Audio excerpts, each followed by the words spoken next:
সমগ্ৰ দেশতেই লকডাউন চলি আছে। কৰোনা ভাইৰাছৰ বিৰুদ্ধে মৰিগাঁওবাসী ৰাজ্যক সুৰক্ষিত কৰি ৰাখিবলৈ অতন্দ্ৰ প্ৰহৰীৰ দায়িত্ব পালন কৰি আহিছিল মৰিগাঁও নগৰ সমিতিত কৰ্মৰত অনল কুণ্ডু নামৰ যুৱকজনে।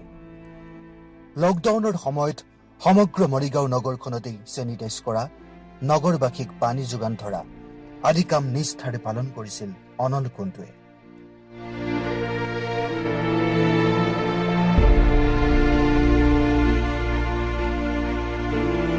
মঙলবাৰো নিশা ৮ বজালৈ নিজৰ কৰ্তব্য কৰি ঘৰলৈ গৈছিল যুৱকজন।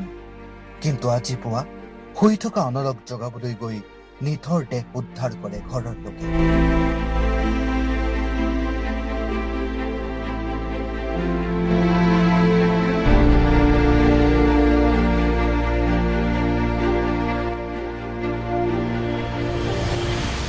তাৰ পিছতেই হোৱা দোৱা লাগে সকলোৰে মাজত। মুহূৰ্ততে অনলৰ মৃত্যুৰ খবৰ বন জুইৰ দৰে বিয়পি পৰিল সমগ্ৰ মৰিগাঁৱত।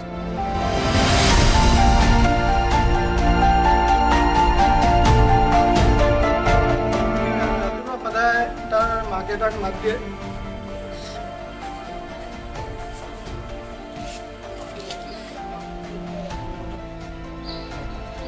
সদায় মাতছে তাৰ মাকে।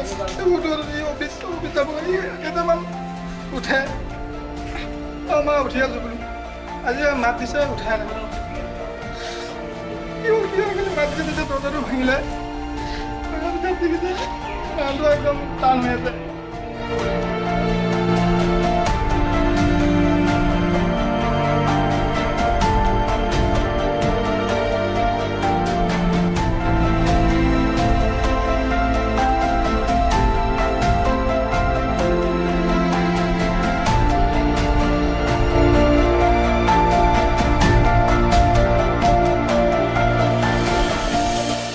এতিয়ালৈকে অৱশ্যে অনলৰ মৃত্যুৰ প্ৰকৃত ৰহস্য পোহৰলৈ অহা নাই।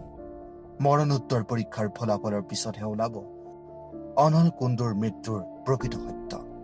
কিন্তু অনলৰ মৃত্যুত শোকস্তব্ধ হৈ পৰিছে সমগ্ৰ মৰিগাঁওবাসী।